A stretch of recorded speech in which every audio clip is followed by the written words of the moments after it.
Halo semuanya, Hai semua, selamat Halo semuanya. Alhamdulillah. gimana? Gimana nih tahun baru? Iya, Natalannya gimana nih? Gini-gini aja nih, nggak kemana-mana, Di, Ya sih nggak kemana-mana nggak bisa kayak keluar. iya iya pada corona ya. Mm-mm. Motor juga takut kan. Iya sih. Ya, selamat hari raya Natal buat Devi sama Tompi. Siap-siap, terima kasih. Yo, Ditunggu gini. traktirannya ya. Iyalah jelas. Kalian. Kamu dong. Dan kita. Kalian lah. Jauh jauh. GoFood pekan baru ya. Ya siap, Pekanbaru Bandung. Gini nih, kan kita orang geodesi nih, anak geodesi, calon sarjana Surveyor. geodesi surveyor nih. Kita harus tahu nih masalah Surveyor. soal pertanahan nih. Nah, kebetulan tadi tuh Bagas baru lihat soal yang namanya selisih di perselisihan tanah di Semarang. Oh, Bilangnya sih ngomongnya gini. Bagas baca nih ya. Jadi pada tahun 2010, Lembaga Bantuan Hukum mencatat lebih dari 10.000 hektar lahan di Jawa Tengah diperebutkan. Luasan lahan tersebut terpecah dalam 46 kasus sengketa tanah rakyat dengan pihak pertambangan, perkebunan, kehutanan, hingga militer. Berarti masih banyak dong sebenarnya soal perselisihan tanah, sengketa tanah. Ada yang tahu nggak sih ininya, beritanya? Gimana aku sih? tahu sih itu sempat baca juga. Gimana tuh? Gimana?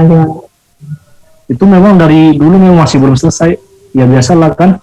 Yang sekarang nih belum jelas ini gimana aturan-aturannya. Jadi memang konflik tanah ini memang masih sulit untuk diselesain. Dari tahun ke tahun juga malah bukannya berkurang tapi kayak bertambah gitu. Terus bertambah. Terutama nih yang di Semarang tadi yang Bagas bilang, memang gitulah. Tapi emang banyak masalah ya soal pertanahannya, apalagi di pedesaan. Pedesaan kan banyak orang yang masih pakai hukum adat gitu. Bener sih, bener. Kayak yang pernah aku baca ya, yang permasalahan yang terjadi di desa Selopati di daerah Mojokerto. Soalnya di situ tentang pemetaan partisipatif. Kalian pada tahu nggak pemetaan partisipatif itu apa? Oh itu yang mana tuh? Yang di mana? Gini loh, kayak yang pemetaan partisipatif itu yang kelompok masyarakat atau mengenai tempat atau wilayah di mana mereka hidup. Karena masyarakat itu sendiri yang bekerja atau yang memiliki pengetahuan lah mendalami tentang wilayah mereka. Terus mereka juga dari pemetaan partisipatif ini dapat meningkatkan kesadaran masyarakat itu sendiri, tahu, kayak dari mengenai hak-hak tanah atau sumber daya alamnya sendiri.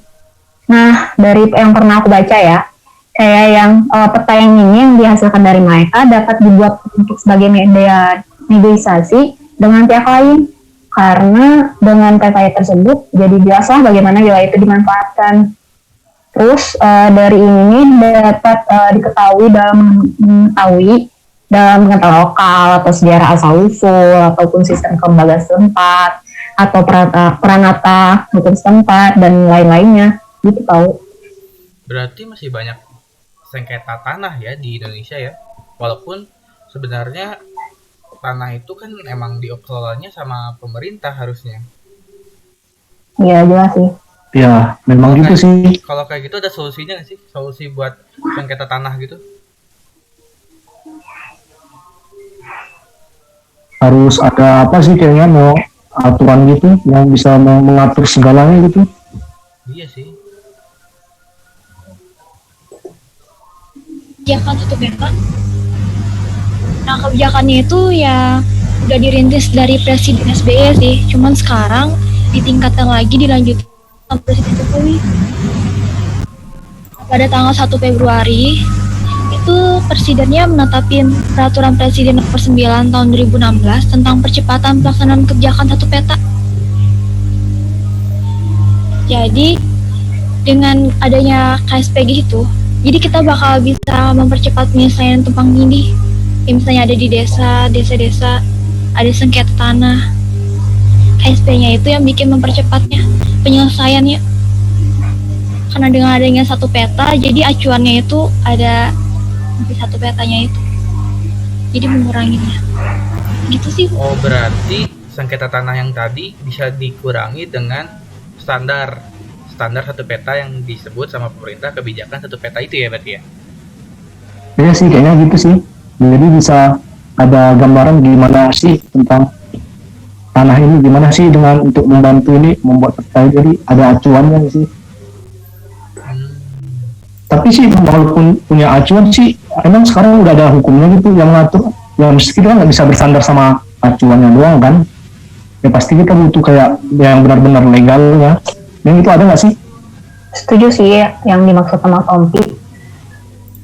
Nah, kebetulan tadi Bagas riset nih soal KSP.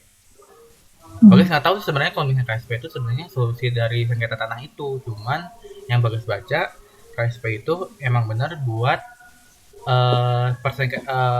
solusi sengketa tanah di Indonesia, kayak tadi di Semarang, tadi di pedesaan itu di Mojokerto. Nah, kalau misalnya ditanya soal hukum payung hukumnya soal KSP itu ada loh. Jadi ada Undang-Undang Informasi Geospasial nomor 4 tahun 2011 yang ngatur semuanya tentang informasi geospasial, dalam hal ini peta, dan nyambung ke percepatan kebijakan satu peta itu. Oh, kayaknya pernah baca sih aku tuh undang-undang nomor Yang itu kan aku asal ya. Nah itu kan Itu gimana deh? payungan gitu, payungan hukum. Nah, jadi sebenarnya kalau misalnya mau ditanya payung hukumnya soal KSP, ada banyak sih, nggak banyak sih, cuman intinya tuh ke informasi geospasial itu. Ada juga SNI yang keluarin sama pemerintah, ada juga yang lainnya. Cuman yang paling utama sih informasi geospasial itu nomor 4 tahun 2011. Oh iya, benar. Jadi memang semua udah diatur ya dalam undang-undang itu. Bagaimana cara kerja pembuatan peta untuk menentukan kebijakannya, supaya yang permasalahan yang ribet ini masih bisa diselesaikan lah dengan cepat gitu. Permasalahan kayak tumpang tindih kan yang banyak terjadi di perselisihan di desa-desa ataupun di kota pun juga dapat terjadi. Iya, masih sering terjadi sih. Benar-benar. Ya, jadi nggak secara langsung si undang-undang ini tujuan intinya tuh bukan cuman buat, salah satunya adalah mempercepat dari perselisihan atau sengketa tanah yang dilakukan dengan solusi kebijakan satu peta itu kan maksudnya. Iya, betul. Tapi nih ya, kita kan kemarin masih anget banget kalau misalnya ada tentang undang-undang Cipta Kerja atau Omnibus Law. Itu itu. Iya. Tahu tuh yang kemarin booming ya. Iya kan, lagi rame-rame di demo dan sebagainya. Rame-rame. Sebenarnya itu ngaruh nggak sih buat undang-undang ini?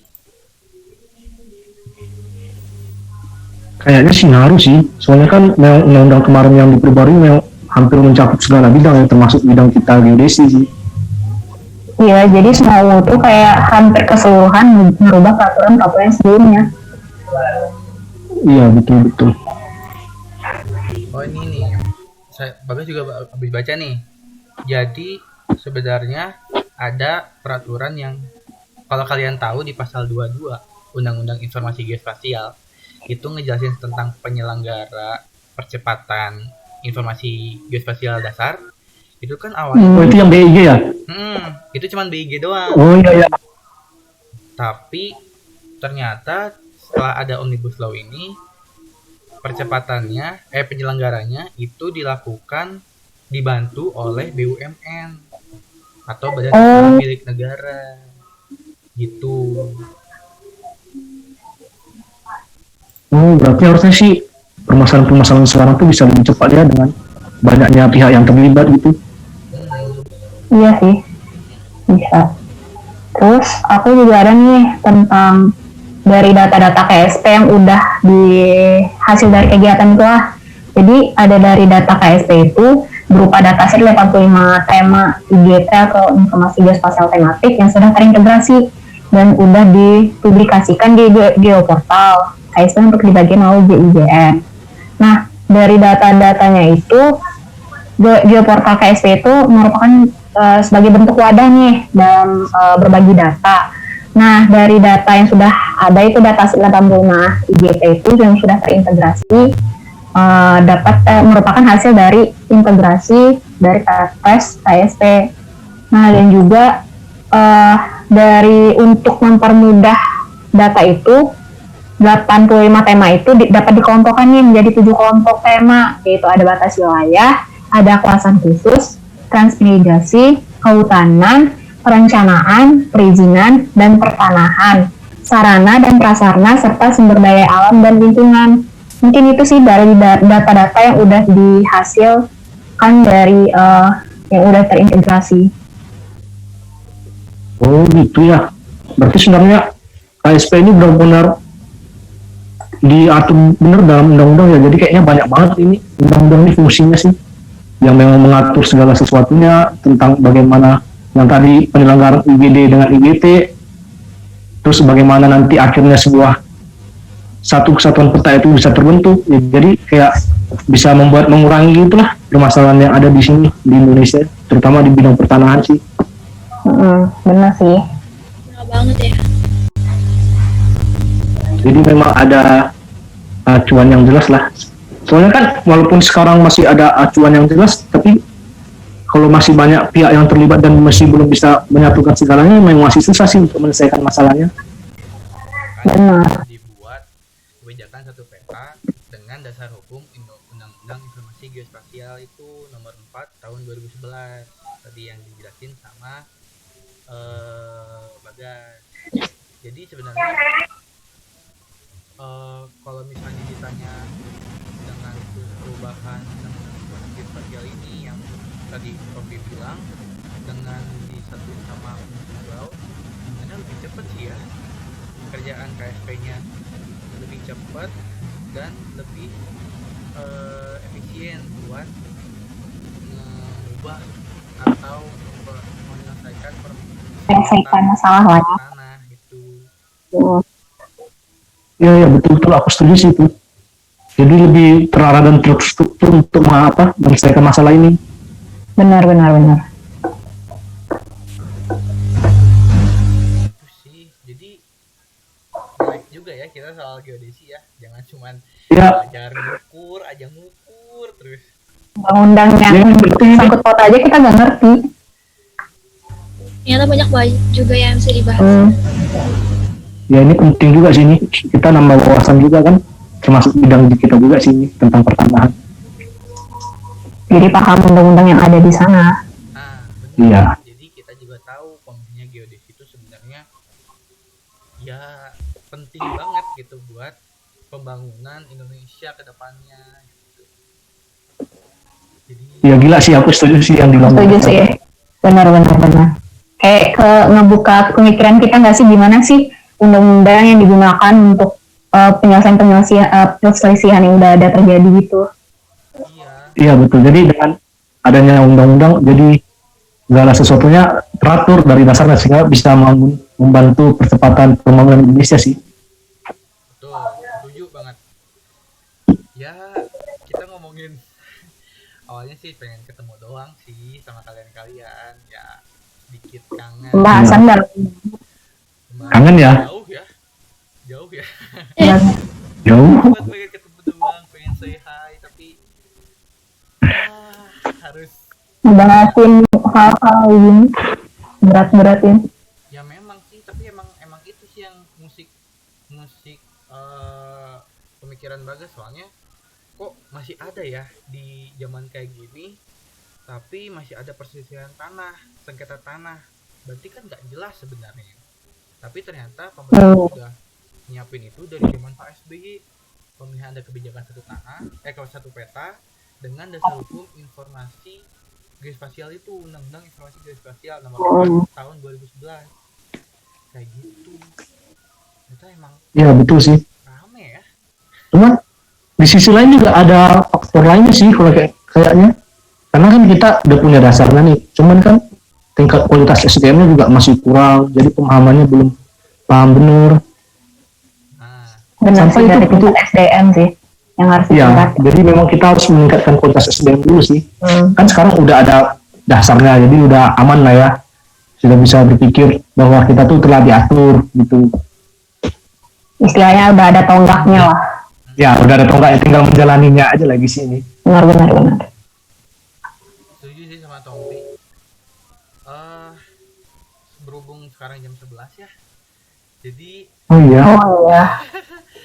hari Jumat kan sekarang, jadi jangan lupa sholat guys. iya.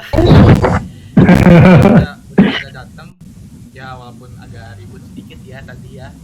Makasih tapi udah pada datang, udah ya ngasih masukannya soal undang-undang. Di Bagas juga tahu nih sebenarnya undang-undang tuh berpengaruh banget buat kita, bukan cuma soal geodesi, tapi undang-undang informasi geospasial nomor 4 tahun 2011 ini benar-benar berpengaruh ke semuanya, berpengaruh ke masyarakat, Ya. berpengaruh ke pemerintah, berpengaruh ke lembaga itu mau swasta, mau nasional, mau negara. Dan emang ada ngaruhnya kalau misalnya kita ngebahas soal omnibus law tadi. Kalau misalnya Ya, benar. pada Demo. pada demo, Hmm. sebenarnya ada yang buat sisi positifnya. sisi positifnya gitu. Dan for your information aja nih buat kalian ya, sebenarnya yang buat omnibus law itu kemarin sih habis lihat YouTube, itu tuh salah satu petinggi di Menteri Pertanahan gitu. Jadi salah satunya itu yang buat omnibus law itu. Jadi sebenarnya pasti ngaruh ke kita juga sih, banyak banget ngaruh ke Jelas. pertanahan. Pertanahan juga kan banyak nyambungnya ke ekonomi, ke pembangunan, Ya, betul. sama Jadi misalnya, masyarakat. ya, jadi misalnya kayak SDA yang ada di tanah Indonesia ini kalau bisa dikelola sih bagus banget sih untuk meningkatkan kualitas masyarakat kita sih. Nah, benar. Pentingnya undang-undang informasi geospasial. Oke, gitu ya. Aduh, gua dipanggil lagi. Panggil sama siapa tuh? Udah kapan-kapan boleh nih. Ini biasa nih, Ngobrol gini panggil lagi. orang tua. Oh, Kumpul-kumpul lagi ya. Kumpul lagi. Kita ngobrol-ngobrol lagi, oke nanti. Ya, Oke, dadah semuanya. saya terus udah. semangat terus dalam hidup yang Bye. baru. Selamat tahun baru. Selamat tahun baru juga. Selamat tahun baru. Aku N ya. Ya, siap. Terima kasih semuanya.